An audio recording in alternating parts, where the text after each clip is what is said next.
Ernie.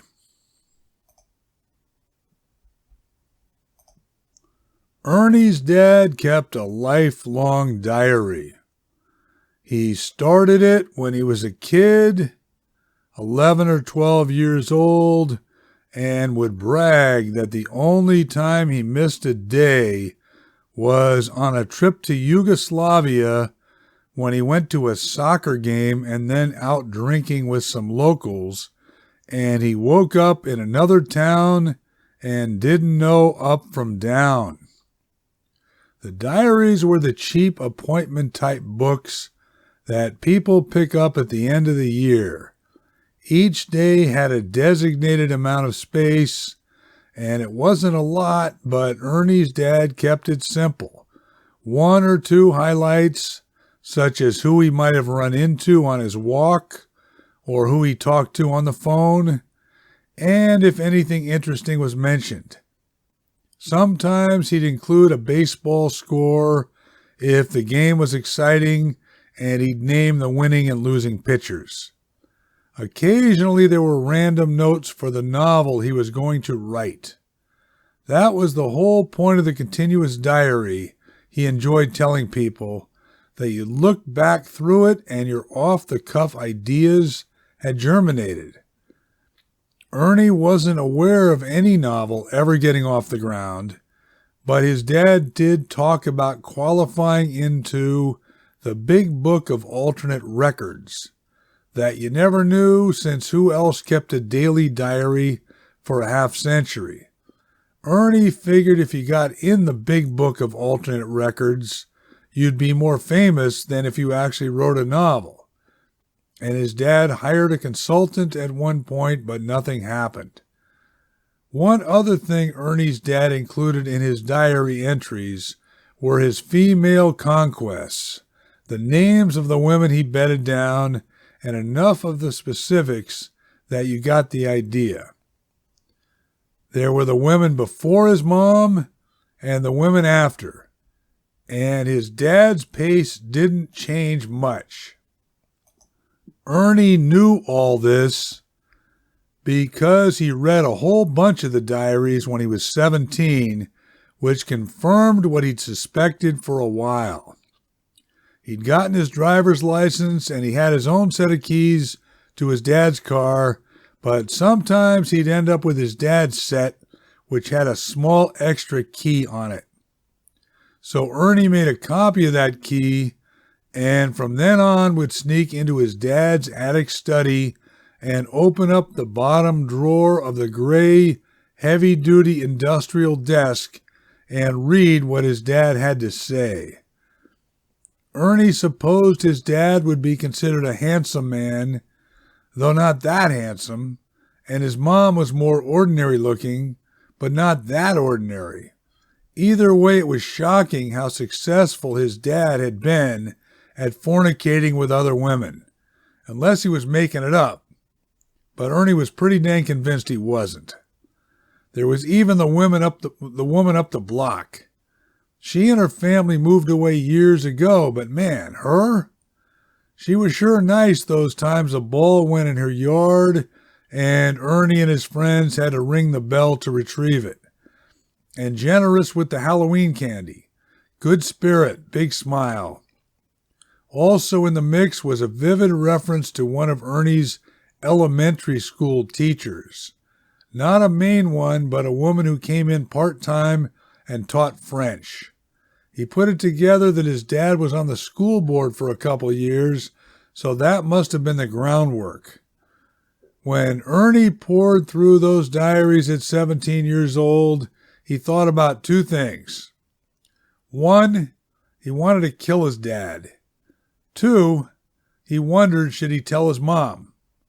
He carried both considerations around for a while, and eventually neither one made sense. If he killed his dad and got away with it, who would benefit ultimately? Anyone? And he decided his mom had to know, how could she not? And him telling her would only make things worse, since she'd now know that he knew.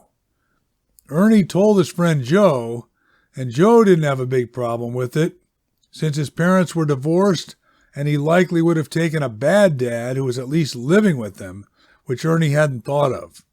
So Ernie told his girlfriend Clara, and she dumped him a week later, and he wondered if laying that on her had something to do with it, though there were other issues. There always were. Ernie started and stopped college a few times and finally went to culinary school in the Napa Valley and became a reasonably skilled chef. He worked at a ritzy Asian fusion place in Bel Air and then a seafood waterfront one in Fort Lauderdale until the head chef made a comment he didn't like one night, and he walked out of there and resurfaced a few months later at a resort in Kennebunkport, Maine. Sometimes in the summer, during the day, he would double up as one of the tennis pros. He'd never been a great player, but figured out how to teach it. It wasn't complicated as long as your students weren't very good, and in the rare instance when one was, he'd redirect them to the real pros. It was a Tuesday morning in July, and he checked in with the desk gal in the pro shop. The way the resort worked it, she handed the pro a handwritten card for each lesson, and Ernie thought it was classy, and the handwriting was stylish, big looping cursive with the names of today's students and the time slots. He gave his first lesson, then the second, and hadn't thought about the name of the third student until she was coming down the steps onto the court from the viewing deck. She was an older woman, but fit and tan and wearing all white, everything in place. Molly Hightower. Now, of course, you could have multiples of those. It wouldn't be the all-time rarest name. But his dad was a pretty avid tennis player, so that, combined with reading all about some Molly Hightower in one of the year's diaries, you had to wonder. It would be unfair to squander any of the lesson time asking questions, so Ernie proceeded as normal. Molly was athletic, had a solid backhand. She developed a two-hander, which wasn't easy when you likely learned tennis in the one-handed era, and hit the forehand hard, but was erratic. It was Ernie's last lesson of the morning, so they had time to sit on the bench afterwards, and Molly Hightower explained that she had a touch of bursitis in her shoulder, which is why she'd been off her game on the forehand side. But you were nailing the ball, Ernie said. That part doesn't hurt it? Surprisingly, I'm okay there, she said. It's more of a coordination issue, apparently. My radar is haywire. I got you, he said. Where did you learn tennis? I mean, initially. He was tempted to ask a more direct question, something like, where did you play tennis with my dad? See where that might lead. But the timing was inappropriate. Molly laughed. Oh, back in the dark ages, do you mean? Rolling Hills in Orange County. Ernie was familiar with it. Southern California, pretty neighborhood packed with high-end estates. Some big names came out of that club, including Pete Sampras. Good then, he said. Well, that about wraps it up. Nice job. Any questions? She got her stuff together and said, well, how about you? Where'd I learn, you mean? Or more, how about you, period? She smiled. The second selection. I get that from different students.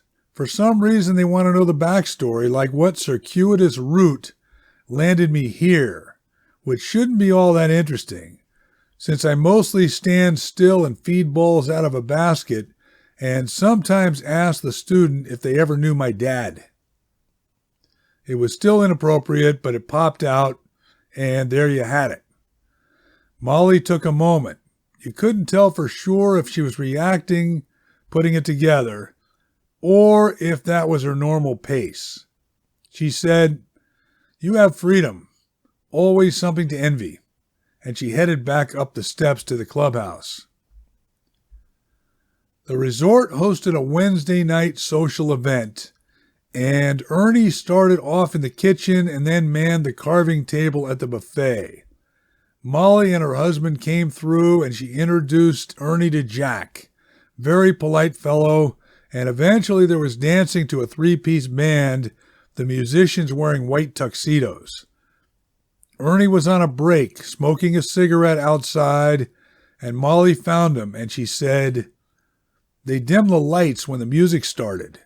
We older folks take our chances." "That's what downward spiraled my dad," Ernie said. "He was trying to get a frisbee out of a tree, and he skidded down the trunk and broke his hip." "You have a wild imagination," she said. "But how is your father?" If there was still a question mark, this took care of it. He said, "He's hanging in there. Like I told someone, I thought about pushing him off a cliff at one time, but the risk-reward ratio wasn't there." "Were you banging him before my mom or after? I can't keep the period straight." "Afterwards, I'm afraid," she said. "Well, how was it? I'm not talking about the act. I guess I'm saying the companionship. Did you have fun?" "Your father was marvelous company, yes." "Actually," he said, "I never asked anyone that question before." "So you similarly encountered other friends of his?" "Just one who would qualify." "Well, there's no need to tell me about it if it makes you uncomfortable." "I will anyway. I was working a dog track in Orlando, feeding info sheets to the track announcer. My dad's in town, so I bring him. There was a vet on site, an attractive woman, kept to herself. I found out later my dad put the moves on her and they had a thing. Didn't last long, of course, by default." "Gosh," Molly said, "did you reach out to this person later? Your coworker?"